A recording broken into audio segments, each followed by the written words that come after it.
These are the tribulations of Paulette.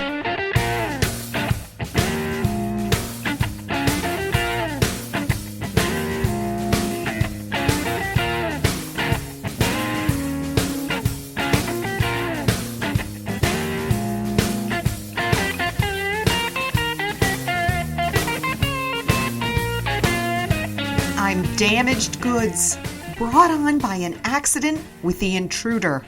Serves me right. I show up at Costco where I apply for a job in a Percocet-induced semi-stupor. Then I fork over $60 so I can enter the store to visit my 90-year-old friends Bertie and Howard, who got jobs working at a wine and cheese event.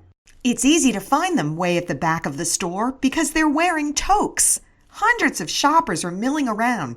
For a Monday night, the place is really busy. Costco has had to kick it up a notch to compete with the new Wegmans. I'm impressed. The quote-unquote wine is sparkling cider, which is fine by me because I still feel no pain from the little nib of Percocet I took at 3 p.m. Howard stands in front of a large electric frying pan. He beams when he sees me. "If you wait 2 minutes," he says, "you'll get a nice piece of cheese."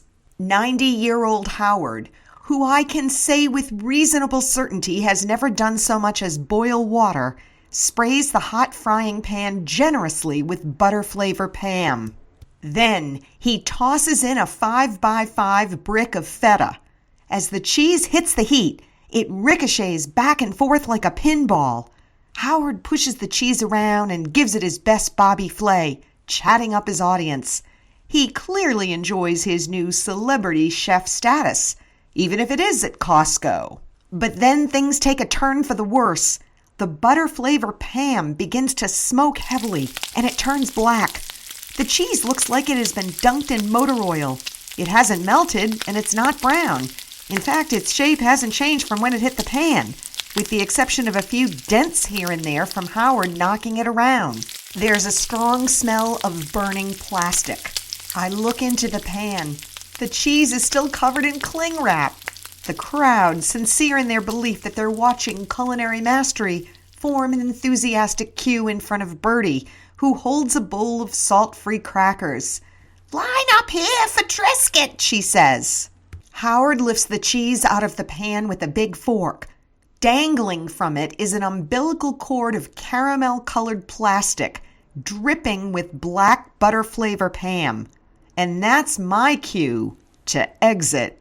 On the way out, I pick up an 8-pound sleeve of Land O'Lakes unsalted butter, which is on sale with the Costco card. I feel relieved that my venture isn't a total loss. I head home, take another nib of Percocet, and settle in for 8 hours of disturbing narcotic-laced dreams.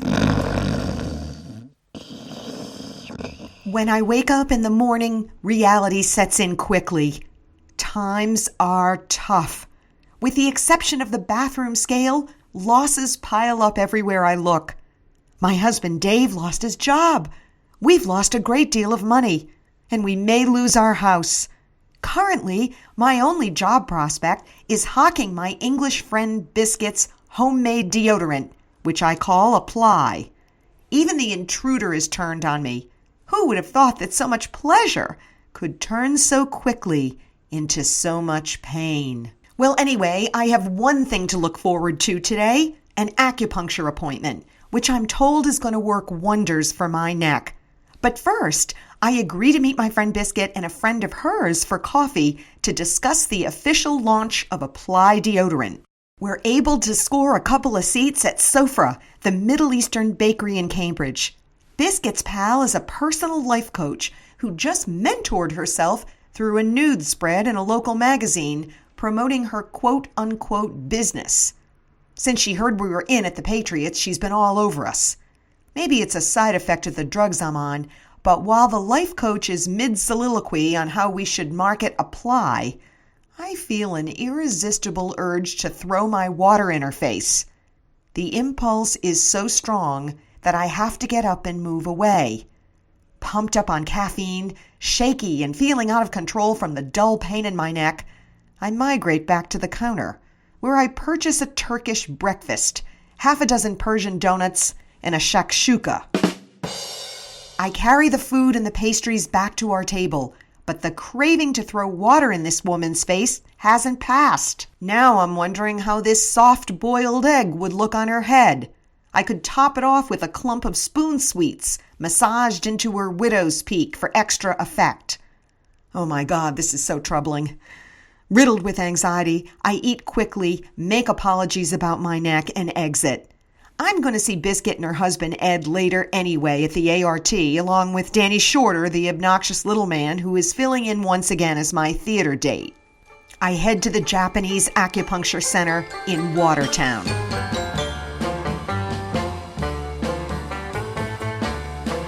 As his name suggests, Martin Feldman is a non-Japanese acupuncturist, but he comes very well recommended. Martin squints and smiles as he fills in my forms, sort of like Mickey Rooney's Mr. Yunioshi from Breakfast at Tiffany's. We exchange a few pleasantries and I crack the necessary Igor jokes. Marty, who has heard them all, good-naturedly joins along. He takes a lengthy medical history from me and asks a lot of personal questions about menopause that I usually only discuss with my doctor. Finally, he asks how I hurt myself. I'd rather not say how I hurt myself, I stumble. But it's important to know how it happened so you won't do it again, he says.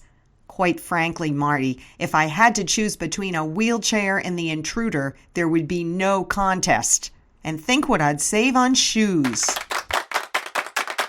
Then, Marty asked me to lie down on the exam table. To my surprise, he lifts my shirt and unbuckles and partially unzips my jeans.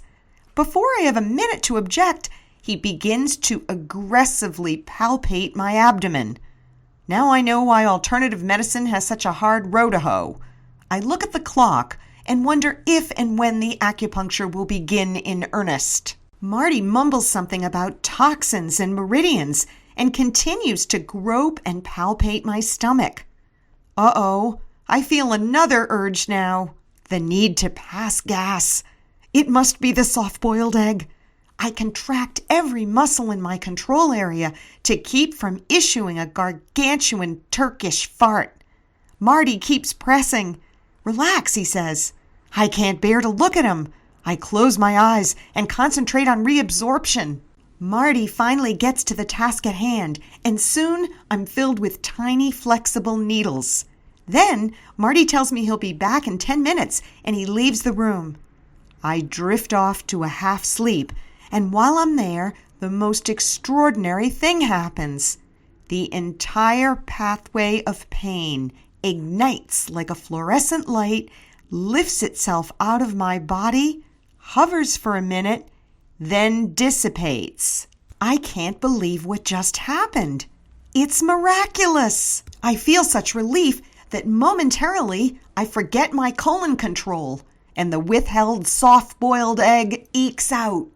It hovers over the acupuncture table like a low-flying duck. There's a can of lavender room spray on a corner table, but I'm full of needles and I can't get up. I flail my free arm wildly in an attempt to grab it, but no dice. It's just out of reach. Marty knocks and re-enters the exam room. He doesn't appear to notice the third party in the room. I tell him about my pain-lifting experience, and he nods matter-of-factly as he removes the needles. He asks me to remain lying down.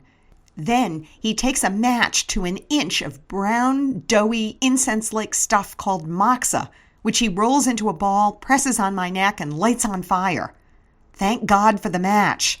Marty offers a long clinical explanation for the moxa, but I'm just grateful that it clears the air.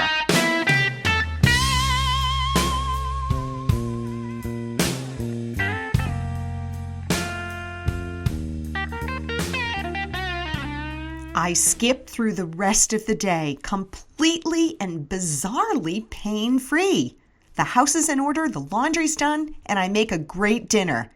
Dave is amazed at how well the acupuncture worked. But then it's time to go to the theater, where I'll have to sit, the most uncomfortable position, for 2.5 hours.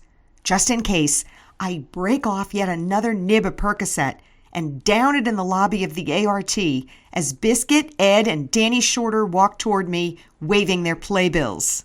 Even though Danny Shorter is a dwarf with an attitude, he really is nice and seems genuinely concerned about my neck.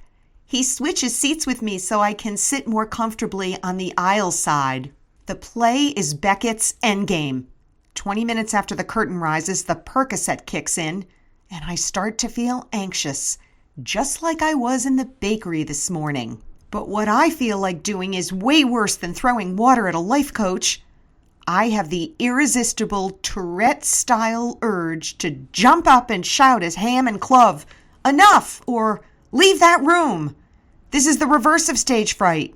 I have audience fright. Whatever it is, it's riding side saddle on the back of an anxiety attack. I fumble for an Altoid in my handbag, and Danny Shorter shushes me. I open and close my fists. I grip the armrests of the chair. Anything to keep myself from leaping up and shouting at the actors. Then, without thinking, I tuck my arm in under Danny's. I'm sure he thinks I'm putting the moves on him, and I feel his eyes grope for mine in the dark. He pats my hand and encloses it in his little boy fist. He has no idea that he's the anchor tethering me to my seat. Suddenly, in the dark theater, I hear the Darth Vader theme song. It goes for about 10 seconds, then it stops. The actors continue their dialogue, but then it starts up again. Heads in the audience look every which way to see what idiot didn't turn off their phone. Paying homage to the rule of 3, it happens again.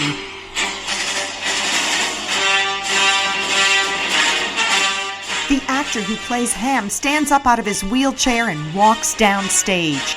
The house lights come up as he starts to speak. "You know who you are," he says, scanning the audience for the perpetrator. "Now we need to know who you are. I want everyone in this theater to check their phones right now." In the glare of the lights, I turn to see Biscuit, staring in alarm at Danny and me. When I pull my hand abruptly away from Danny, he looks disappointed, and I say sorry. I grab my coat and handbag and bolt up the center aisle of the theater. The audience is abuzz with people checking cell phones.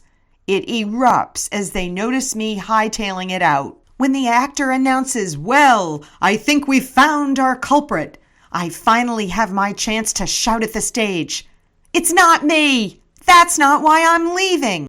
But as soon as those words are out of my mouth, the Darth Vader theme starts again. And guess what? It's coming from my handbag. It is me! I make a roadrunner dash for the door, a chorus of boos on my heels. I answer the damn phone when I hit the lobby. "Hello? Hello? Paulette! Well, hi there, it's Marty Feldman. I've tried you a couple of times. I wanted to see how you feel after your acupuncture treatment. Are you back to normal?" "Sure, Marty. Back to Abby freaking normal."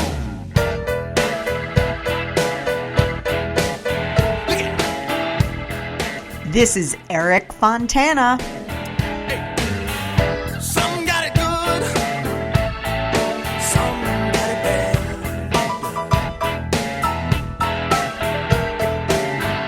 Some got it good, some they got it bad. But everyone complaining on both sides of the Next time, major malfunctions. Till then, ta-ta. Wonder time in Wonderland.